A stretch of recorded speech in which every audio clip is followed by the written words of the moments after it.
சன்னிதானத்தில் குதூகலம் கொண்டாட்டமே. என் இயேசுவின் சன்னிதானத்தில் ஆனந்தம் ஆனந்தமே. என் நண்பரின் திருப்பாதத்தில் ஆனந்தம் ஆனந்தமே. என் நண்பரின் திருப்பாதத்தில் பாவம் எல்லாம் பறந்தது, நோய்கள் எல்லாம் தீர்ந்தது இயேசுவின் இரத்தத்தினால்.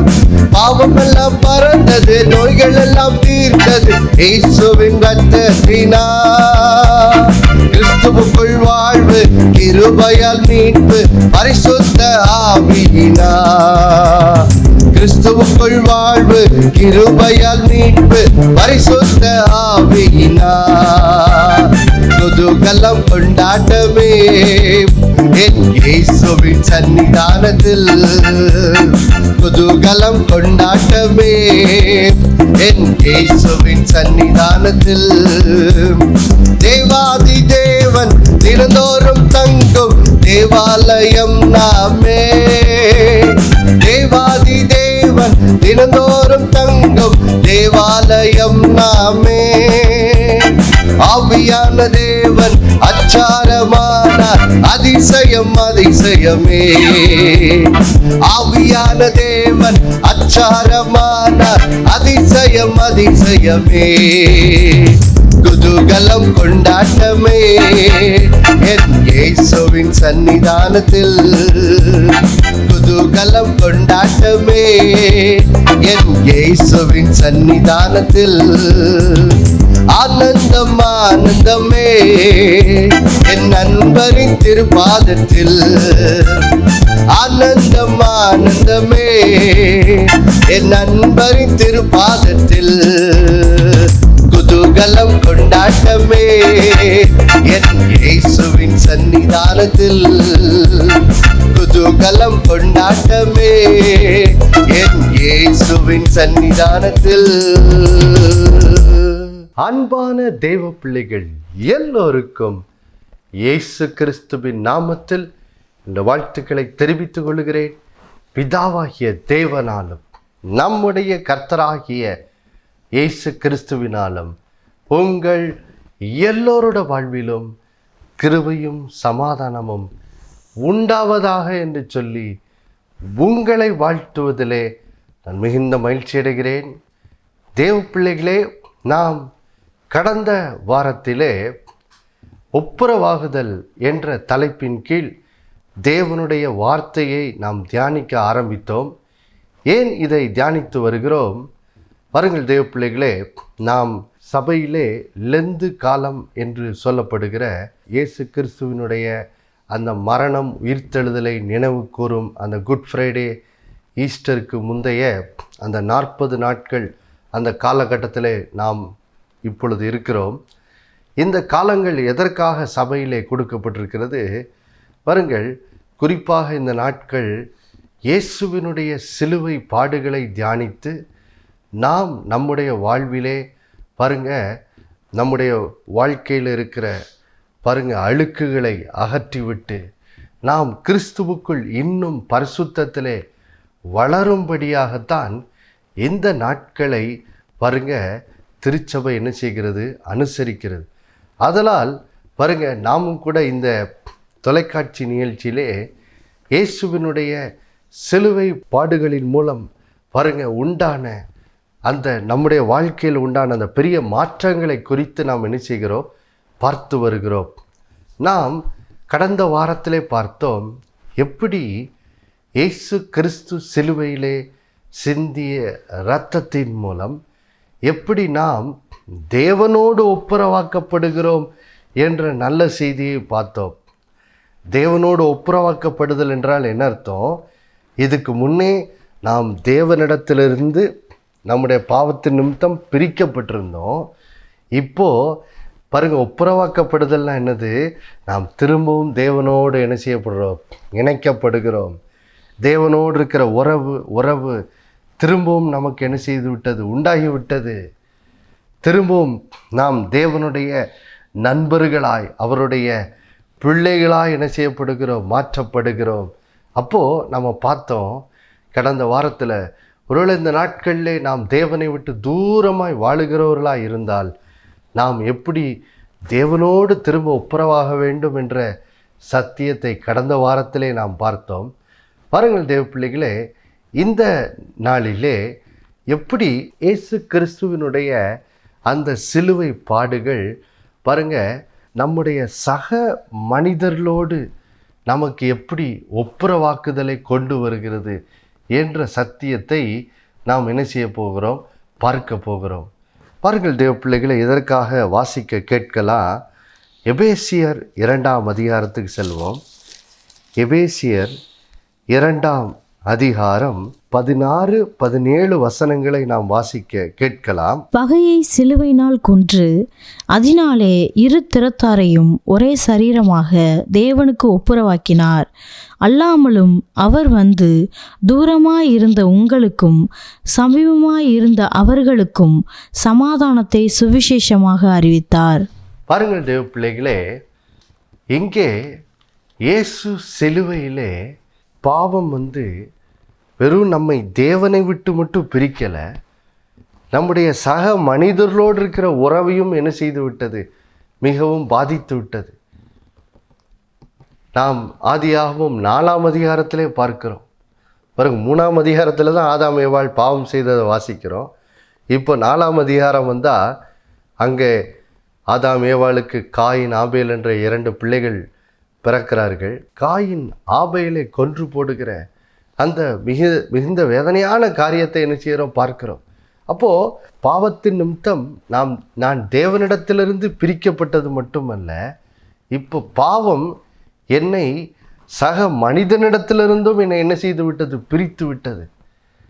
இப்போ பாருங்க, உறவுகளிலே பாவம் என்ன செய்து விட்டது, பெரிய பிரச்சனையை என்ன செய்து விட்டது, உண்டாக்கி விட்டது.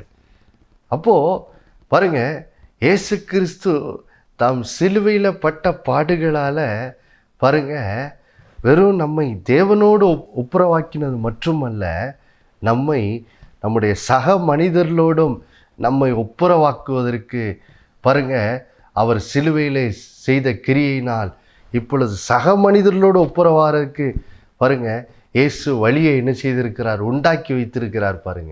பாருங்கள் தேவ பிள்ளைகளே, இங்கே எபேசியர் 2ஆம் அதிகாரத்தில் 1ஆம் நூற்றாண்டில் இயேசு ஊழியம் செய்த பாருங்க 1ஆம் நூற்றாண்டு அந்த காலகட்டங்களில் பார்த்திங்கன்னா சபை அப்போ தான் பாருங்க பெந்தேகோஸ்தே நாள் அன்னைக்கு ஸ்தாபிக்கப்படுது. இப்போது நீங்கள் பார்த்தீங்கன்னா ஆரம்ப காலத்தில் திருச்சபையில் யூத பின்னணியிலிருந்து வந்தவர்கள் தான் பாருங்க ஆரம்பகட்ட விசுவாசிகளாக திருச்சபையில் என்ன செய்தார்கள், இருந்தார்கள். பின்பு பாருங்க கர்த்தர் பேதுரு மூலம் கொர்நேலியு என்ற அவருடைய வீட்டாருக்கு சுவிசேஷம் அறிவித்தது மூலம் இப்போ யூத பின்னணி அல்லாதவர்களுக்கு, புறஜாதியாருக்கு இப்போ சுவிசேஷம் என்ன செய்தது, செல்ல ஆரம்பித்தது. பின்பு கர்த்தர் அப்போஸ்தலனாகிய பவுலை எழுப்பி யூதர் அல்லாத மற்ற ஜாதி ஜனங்களுக்கு எல்லாம் பாருங்க அவர் மூலமாய் சுவிசேஷம் அறிவிக்கப்பட்டு பல்வேறு பின்னணியிலிருந்து, குறிப்பாக கிரேக்கர்கள், ரோமர்கள், இப்படி பாருங்க பல்வேறு பின்னணியில் உள்ள மக்கள் பாருங்க ஆண்டவராகிய இயேசுவை ஏற்றுக்கொண்டு அவர்களும் திருச்சபையில் என்ன செய்தார்கள், இணைக்கப்பட்டார்கள். ஆதலால் பாருங்க இந்த முதல் நூற்றாண்டு திருச்சபையில் பாருங்க யூதர்களும் இருந்தார்கள், கிரேக்கர்கள், ரோம பின்னணியிலேருந்து வந்தவர் எல்லாரும் திருச்சபையில் என்ன செய்தாங்க, இருந்தாங்க. இப்போது அந்த 1ஆம் நூற்றாண்டு திருச்சபையில் இந்த யூத பின்னணியிலிருந்து வந்த அந்த விசுவாசிகளுக்கு பாருங்க புறஜாதியாரோடு அவங்க ஒரே திருச்சபையில் அங்கமாக இருப்பது ஒரு பெரிய சவாலாக தான் அவங்களுக்கு என்ன செய்தது, இருந்தது. எடுத்துக்காட்டிற்கு பாருங்க கலாத்தியர் 2ஆம் அதிகாரத்தில் பேதுரு எப்படி அவருடைய வாழ்க்கையில் ஒரு குறிப்பிட்ட இடத்துக்கு சென்றிருந்தார். நாம் வாசிக்க கேட்கலாம். பாருங்கள், கலாத்தியர் 2ஆம் அதிகாரம் இப்போது 11வது வசனத்திலிருந்து இப்போது 14வது வசனம் வரைக்கும் வாசிக்க கேட்கலாம். மேலும் பேதுரு அந்தியோகியாவுக்கு வந்தபோது அவன் மேல் குற்றம் சுமத்தினதினால் நான் முகமுகமாய் அவனோடே எதிர்த்தேன். எப்படியெனில் யாக்கோப்பினிடத்திலிருந்து சிலர் வருகிறதற்கு முன்னே அவன் புறஜாதியாருடனே சாப்பிட்டான். அவர்கள் வந்தபோதோ விருத்த சேதனம் உள்ளவர்களுக்கு பயந்து விலகி பிரிந்தான். மற்ற யூதரும் அவனோடே கூட மாயம் பண்ணினார்கள். அவர்களுடைய மாயத்தினாலே பர்னபாவும் இழுப்புண்டான். இப்படி அவர்கள் சுவிசேஷத்தின் சத்தியத்திற்கேற்றபடி சரியாய் நடவாததை நான் கண்டபோது எல்லாருக்கும் முன்பாக நான் பேதுருவை நோக்கி சொன்னது என்னவென்றால், யூதனாய் இருக்கிற நீர் யூதர் முறைமையாக நடவாமல் புறஜாதியார் முறைமையாக நடந்து கொண்டிருக்க, புறஜாதியாரை யூதர் முறைமையாக நடக்கும்படி நீர் எப்படி கட்டாயம் பண்ணலாம்? பாருங்கள் தேவ பிள்ளைகளே, இங்கே 1ஆம் நூற்றாண்டு திருச்சபையிலே பாருங்கள், இப்போது யூதர், கிரேக்கர் மற்றும் ரோமர்கள் இப்படி பல பின்னணியிலிருந்து அங்கே பாருங்கள் இப்போ அந்த திருச்சபையில் இப்போ எல்லாரும் அங்கமாக இருக்கிறாங்க. அப்படிப்பட்ட திருச்சபையில் பாருங்கள், இந்த யூத பின்னணியிலேருந்து வந்தவங்களுக்கு இந்த மற்ற புறஜாதியாரோடு அவர்கள் பாருங்கள் ஒன்றாக இருப்பதற்கு அவர்களுக்கு எவ்வளவு சவாலாக இருந்தது என்று சொல்லி இங்கே பேதுருவின் வாழ்க்கையிலேருந்து பார்க்கிறோம். இதுக்கு காரணம் என்னவென்றால், இயேசுவின் நாட்களில் இஸ்ரேல் தேசத்தில் வாழ்ந்த அந்த யூத ஜனங்கள் பாருங்கள், அவங்களுடைய கலாச்சாரம் எப்படி இருந்ததென்றால், யூதர் அல்லாத மற்ற பின்னணியிலிருந்து வருகிற ஜனங்களை அவர்கள் ஒரு தாழ்வாக தான் என்ன செய்தார்கள், பார்த்தார்கள். யூதர்களுக்கு ஒரு பெருமை, நாங்கள் தான் ஆபிரகாமின் சந்ததி, நாங்கள் தான் தேவனுடைய நியாயப்பிரமாணத்தை பெற்றவர்கள், நாங்கள் தான் உடன்படிக்கை ஜனங்கள் அப்படி என்று சொல்லி பாருங்கள், தங்களுடைய அந்த மாம்ச பின்னணியை குறித்து மிகவும் ஒரு பெரிய ஒரு பெருமை அவங்களுக்கு இருந்தபடியினால் பாருங்கள், மற்ற ஜனங்கள் யூதர் அல்லாத மற்ற ஜனங்களை அவங்க ரொம்ப தாழ்வாக தான் என்ன செய்தாங்க பார்த்தாங்க. அவங்களோட அவங்க ஒரு நண்பராக கூட இருக்க மாட்டாங்க, அவங்க கூட சாப்பிட மாட்டாங்க, இப்படி அவங்க கூட சம்பந்தம் கலவவே எனது மாட்டாங்க. இப்படி அவங்கள வந்து ஒரு அவர்களை ஒரு அவமதிக்கிற விதத்தில் தான் அந்த 1ஆம் நூற்றாண்டு பாருங்க இந்த யூதர்கள் என்ன செய்தார்கள், பார்த்தார்கள் பாருங்கள். அது மட்டும் இல்லை பாருங்கள், எருசலேமில் உள்ள தேவாலயத்தில் பார்த்திங்கன்னா இந்த புறஜாதியார் வந்து கர்த்தரை அங்கே எருசலேம் தேவாலயத்தில் தொழுது கொள்வதற்கு என்று சொல்லி ஒரு தனி இடம் என்ன செய்தது இருந்தது. அந்த இடத்தை தாண்டி பாருங்கள், புறஜாதியார் தேவாலயத்துக்குள்ளே என்ன செய்யக்கூடாது, போகக்கூடாதபடிக்கு ஒரு தடுப்பு சௌரம் என்ன செய்தது இருந்தது. அவங்க அதுக்கு மேலே வரக்கூடாதுன்னு சொல்லி பெரிய பலகையை என்ன செய்யிருப்பாங்க, போட்டிருப்பாங்க. இப்படிப்பட்ட பின்னணியில் இருந்து தான் பாருங்கள் இந்த பேதுரு என்ன செய்கிறார், ரட்சிக்கப்படுறார். ரட்சிக்கப்பட்டாலும் இப்போ பாருங்கள், அவர் ரட்சிக்கப்பட்டு கர்த்தரால் வல்லமையாக பயன்படுத்தப்படுற அப்போஸ்தலனாக இருந்தாலும் பாருங்கள், இங்கே அவரோட வாழ்க்கையில் நடந்த ஒரு குறிப்பிட்ட சம்பவத்தை இங்கே பவுல் கலாத்தியர் 2 குறிப்பிடுறாரு. என்ன சொல்கிறாரு, அவர் அந்தியோகியா என்ற பட்டணத்தில் புறஜாதியாரோடு முதல்ல சாப்பிட்டுட்டு இருந்திருக்காரு. ஆனால் திடீர்னு எருசலேமில் இருந்து யாக்கோபோடு இருந்த சில யூத பின்னணியில் உள்ள ஜனங்கள் அங்கே வராங்கன்னு கேள்விப்பட்ட உடனே, அவங்க வராங்கன்னு கேள்விப்பட்ட உடனே இந்த புறஜாதியரோடு அது வரைக்கும் சாப்பிட்டுக்கிட்டு இருந்தவர் திடீர்னு அவங்கள விட்டு நினச்சிக்கிட்டார். அவங்களோட நான் சம்மந்தம் கலவுவதே இல்லை அப்படின்னு சொல்லி அந்த எருசலேமில் இருந்து வந்த யூதர்களுக்கு காட்டுறதுக்காக இவர்களை விட்டு அவர் என்ன செய்கிறார், விலகுகிறார். பாருங்கள், இப்படி ஒரு மாயத்தனமான ஒரு நடக்கையை பேதுருவே கடைபிடிக்கிறது நம்ம இங்கே என்ன செய்கிறோம், பார்க்குறோம். ஏன் பாருங்கள், இதுதான் இந்த பாவத்தினால் வந்த பிரிவினை. பாருங்கள், ஒரு மனிதன் இன்னொரு பின்னணியிலிருந்து வருகிற இன்னொரு மனிதனோடு அவனால் என்ன செய்ய முடியல, பழக முடியல. ஒரு பிரிவினை இங்கே என்ன செய்கிறது, இருக்கிறது பாருங்கள். ஆனால் தேவ பிள்ளைகளே, இங்கே எபேசியர் 2ஆம் அதிகாரத்தில் பாருங்கள், நல்ல செய்தி என்னது, வேதம் இதை பற்றி தான் பேசுகிறது. என்ன பேசுகிறது, இப்படி இந்த 1ஆம் நூற்றாண்டில் இந்த யூதர், கிரேக்கர் இப்படின்லாம் பாருங்கள் தங்களுக்குள்ளே இந்த பிரிவினைகள், நாங்கள் யூதர், இவங்க புறஜாதியார் அப்படின்னு சொல்லி பாருங்கள் இந்த பிரிவினைகள்லாம் இருந்ததே, இந்த பிரிவினைகளை இயேசு சிலுவையிலே என்ன செய்து விட்டாரா, தகர்த்து விட்டார். பாருங்க, அதை தான் நம்ம வாசிக்கிறோம் பாருங்க. இப்போ முதலாவது 14வது வசனத்தை வாசிக்கலாம் பாருங்க. எப்படி எனில் அவரே நம்முடைய சமாதான காரணராகி இரு திறத்தாரையும் ஒன்றாக்கி பகையாக நின்ற பிரிவினை ஆகிய நடுச்சுவரை தகர்த்து. பாருங்க, இது எதை பற்றி பேசுது பாருங்க. பழைய ஏற்பாட்டு காலமெல்லாம் இந்த எருசலேம் தேவாலயத்துக்குள்ள புறஜாதியார் என்ன செய்ய முடியாது, உள்ளே போக முடியாதபடி ஒரு தடுப்பு சுவர் இருந்தது.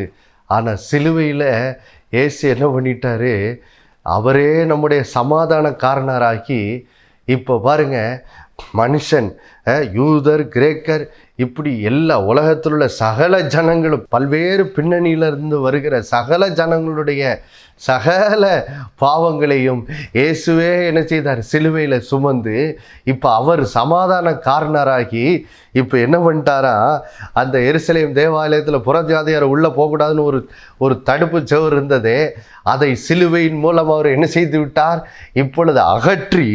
இப்போ 15, 16 வசனங்களை வாசிக்கலாம். சட்ட திட்டங்களாகிய நியாய பிரமாணத்தை தம்முடைய மாம்சத்தினாலே ஒழித்து இரு திறத்தாரையும் தமக்குள்ளாக ஒரே புதிய மனுஷனாக சிருஷ்டித்து இப்படி சமாதானம் பண்ணி பகையை சிலுவையினால் கொன்று அதனாலே இரு திறத்தாரையும் ஒரே சரீரமாக தேவனுக்கு ஒப்புரவாக்கினார். பாருங்க, இயேசு என்ன செய்தாரா, இப்படி நடுசவரா இருந்த அந்த பாருங்க எல்லா தடையும் அகற்றி மனுஷனுக்காக நியாயப்பிரமாணம் எல்லாவற்றையும் அவரே நிறைவேற்றி இப்போ என்ன பண்ணிட்டாரா, நம்ம எல்லாரையும், நாம் யூதர் கிரேக்கர் பாருங்க, நம்ம எல்லாரும் இந்தியர் அமெரிக்கர் இப்படி பல்வேறு பின்னணியில் இருந்து இன்றைக்கி உலகம் முழுதும் மக்கள் இருக்கிறாங்க. அது மட்டும் இல்லை, இன்றைக்கி பாருங்கள் நம்ம எல்லாரும் இப்போ இந்திய தேசத்திலே எடுத்தால் ஒவ்வொருத்தரும் ஒவ்வொரு ஜாதி பின்னணியிலேருந்து வர்றாங்க, ஒவ்வொரு மத பின்னணியிலேருந்து வர்றாங்க. பாருங்கள், நம்ம எந்த பின்னணியிலேருந்து வந்தாலும் பரவாயில்ல. பாருங்க, இப்போ இயேசு என்ன பண்ணிட்டாரா, அவரே நமக்கு சமாதான காரணராகி இப்போ நம்ம எல்லாரும் என்ன பண்ணிட்டாரு, அவருக்குள் நம்ம எல்லாரையும் ஒரு புது சிருஷ்டியாக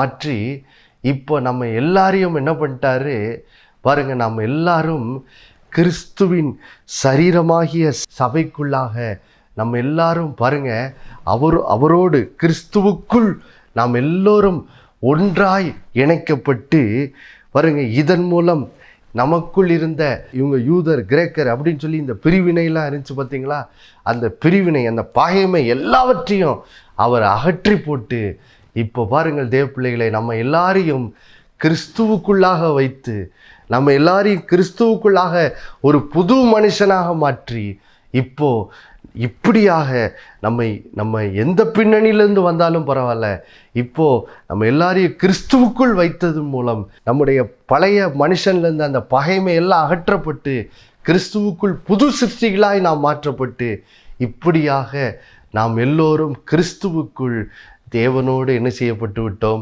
ஒப்புரவாக்கப்பட்டு விட்டோம். பாருங்க, அதனால இப்போ வாசிக்கலாம் பாருங்க. இப்போ கொலோசியருக்கு போவோம். கொலோசியர் 3ஆம் அதிகாரம் இப்போ 11வது வசனத்தை வாசிக்கலாம் பாருங்க. அதிலே கிரேக்கன் என்றும் யூதன் என்றும் இல்லை, விருத்த சேதனம் உள்ளவன் என்றும் விருத்த சேதனம் இல்லாதவன் என்றும் இல்லை, புறஜாதியான் என்றும் புற தேசத்தான் என்றும் இல்லை, அடிமை என்றும் சுயாதீனன் என்றும் இல்லை, கிறிஸ்துவே எல்லாரிலும் எல்லாவுமாய் இருக்கிறார். அப்போ பாருங்கள் தேவ பிள்ளைகளே, என்னைக்கு பாருங்க நம்ம இயேசுவை ஏற்றுக்கொள்ளுகிறோமோ அன்னைக்கு பாருங்க நம்முடைய சரீரப்பிரகாரமான அந்த பழைய மனுஷனின் அந்த பகைமை எல்லாம் அகற்றப்பட்டு இப்போது நம்ம ஒருவருக்கொருவர் அன்பாக இருப்பதற்கு நமக்குள்ளே சரீரப்பிரகாரமாக இருந்த அந்த பகைமை என்னும் தடை சுவரெல்லாம் அவர் என்ன செய்யிட்டார், அகற்றி இப்போ நம்மை கிறிஸ்துவுக்குள் ஒரு புது மனுஷனாக என்ன செய்கிறாரு, மாற்றி இப்போ நாம் தேவனோடு ஒப்புரவாக்கப்பட்டதன் மூலம் இனி பாருங்க, இனி நமக்குள்ள நாம் கிரேக்கன் யூதன் என்றும் இல்லை, புறஜாதி அடிமை என்றும் சுயாதீனன் என்றும் இல்லை, கிறிஸ்துவே எல்லாரிலும் எல்லாமா என்ன செய்கிறார், இருக்கிறார். பாருங்க, அப்போ நம்ம என்னைக்கு இயேசுவை ஏற்றுக்கொள்கிறோமோ இனி பாருங்க நமக்குள்ள இப்படிப்பட்ட பிரிவினையெல்லாம் என்னது கிடையவே கிடையாது. இவங்க அந்த ஜாதி, இவங்க இந்த ஜாதி, இவங்க அந்த அந்த மொழி பேசுகிறவங்க, இந்த மொழி பேசுகிறவங்க, இப்படி இருக்கிற எல்லா பிரிவினையும் கிறிஸ்துவுக்குள் என்ன செய்யப்படுகிறது? அகற்றப்படுகிறது. பாருங்கள், எல்லாம் அகற்றப்படுகிறது. ஏன்னா இப்போது நம்ம எல்லாரும் இப்போ கிறிஸ்துவுக்குள் என்ன செய்யப்படுறோம்? இப்போது நம்ம இயேசுவை ஏற்றுக்கொள்ளும் போது பரிசுத்த ஆவியினால் நாம் கிறிஸ்துவுக்குள்ளாக என்ன செய்யப்படுகிறோம்? ஞானஸ்நானம் செய்யப்பட்டு இப்போ கிறிஸ்துவுக்குள் நாம் புது மனிதர்களாய் மாற்றப்படுகிறது மூலம் நம்முடைய பழைய அந்த மாம்ச சுபாவங்களெல்லாம் அகற்றப்படுகிறது மூலம், அந்த பழைய மாம்ச சுபாவம் தான் இவங்க இந்த பின்னணி, இவங்க யூதன், அவங்க கிரேக்கன் அப்படின்னு இந்த பிரிவினை பார்த்த அந்த எண்ணமெல்லாம் அந்த பழைய மனுஷனின் சுபாவம் பாருங்கள். அந்த பழைய மனுஷனின் சுபாவம் எல்லாம் கிறிஸ்துவுக்குள் அகற்றப்பட்டு இப்போ பாருங்கள், நாம் கிறிஸ்துவுக்குள் ஒரு புது மனுஷனாய் நாம் என்ன செய்யப்படுகிறோம்? மாற்றப்பட்டு இதன் மூலம் பாருங்கள், இப்போ நமக்குள்ள இருக்கிற பிரிவினை எல்லாம் என்ன செய்யப்பட்டாச்சு? அகற்றப்பட்டாச்சு. இப்போ இனி கிரேக்கன் யூதன் அப்படிங்கிற பிரிவினையெல்லாம் நமக்குள்ள என்னது கிடையாது. இப்போ கிறிஸ்து தான் நமக்குள்ள எல்லாரிலும் எல்லாமே என்ன செய்கிறார்? இருக்கிறார். நாம் எல்லாரும் இப்பொழுது கிறிஸ்துவுக்குள் புது சிருஷ்டிகளாக என்ன செய்கிறோம்? இருக்கிறோம். அதுதான் பாருங்கள் தேவ பிள்ளைகளே, இப்போ நம்முடைய அடையாளமாக என்ன செய்கிறது? இருக்கிறது. இனி நம்ம பழைய மனுஷனில் ஒருவேளை யூதன், கிரேக்கன் இப்படி பல்வேறு அடையாளங்கள் இருந்திருக்கலாம். அதெல்லாம் பழைய மனுஷனோடு என்னது? ஒளிந்து போயிற்று. என்னைக்கு கிறிஸ்துவுக்குள் வந்தோமோ இனி நமக்கு ஒரு புது அடையாளம். அது என்ன அடையாளம்? நாம் கிறிஸ்துவுக்குள் புது சிருஷ்டி, பழையவைகள் ஒளிந்து போயின, எல்லாம் புதிதாயின. இனி நம்முடைய அடையாளமே யாரு தான்? நாம் கிறிஸ்துவனுடையவர்கள் என்பது தான். அல்லேலூயா. அப்போது இனி பாருங்க, நமக்குள்ள இருந்த அந்த பிரிவினை, அந்த பகைமை என்னும் நடுச்சோரெல்லாம் இப்போ கிறிஸ்துவுக்குள் என்ன செய்யப்பட்டாச்சு? அகற்றப்பட்டாச்சு. இப்போ பாருங்க, இனி நம்ம எந்த பின்னணியிலேருந்து வருகிறவர்களையும் நாம் அன்பு கூறுவதற்கு இப்போ இயேசுவின் மூலம் என்ன செய்து விட்டது? வழி திறந்து விட்டது. ஒரு ஜாதி பின்னணியிலிருந்து வருகிறவங்க இன்னொரு ஜாதி பின்னணியிலிருந்து வருகிறவர்களை இப்போ அன்பு கூறுவதற்கு கிறிஸ்துவுக்குள் நமக்கு என்ன செய்து விட்டது? வழி திறந்து விட்டது. ஏன்னா கிறிஸ்து அவருடைய சிலுவை பாடுகளின் மூலம் தேவ பிள்ளைகளே, அவர் நம்முடைய வாழ்க்கையை முற்றிலும் என்ன செய்து விட்டார்? மாற்றி விட்டார். அவரே நமக்கு இப்போ சமாதான காரணராகி எல்லா பகைமையை அவர் ஒழித்து இப்போ நம்மை கிறிஸ்துவுக்குள் ஒரு புது மனிதர்களாக என்ன செய்து விட்டார்? மாற்றி இப்படியாக நாம் தேவனோடு என்ன செய்யப்பட்டிருக்கிற ஒப்புரவாக்கப்பட்டது மட்டும் இல்லை, இப்போ சக மனிதர்களோடும் நாம் அன்பாக இருப்பதற்கு, சக மனிதர்களோடும் பாருங்கள் இணக்கமாய் பட்சமாக இருப்பதற்கு, இப்படியாக பாருங்கள் சக மனிதர்களோடு இருக்கிற உறவில் நமக்கு இயேசு சிலுவை பாடுகள் மூலம் ஒப்புரவாகுதல் என்ன செய்து விட்டது? உண்டாகிவிட்டது. தேவ பிள்ளைகளே, அல்லேலூயா. நம்ம இவங்க இந்த பின்னணியிலிருந்து வந்திருக்காங்க, அந்த பின்னணியில் வந்திருக்காங்கன்னு சொல்லி நம்ம கிறிஸ்துவுக்குள் இருக்கும் நாம் பாருங்கள் பிரிவினை பார்க்க வேண்டிய அவசியமே இல்லை. நமக்குள்ள அப்படிப்பட்ட எண்ணங்களும் என்னது இனி தேவையே இல்லை.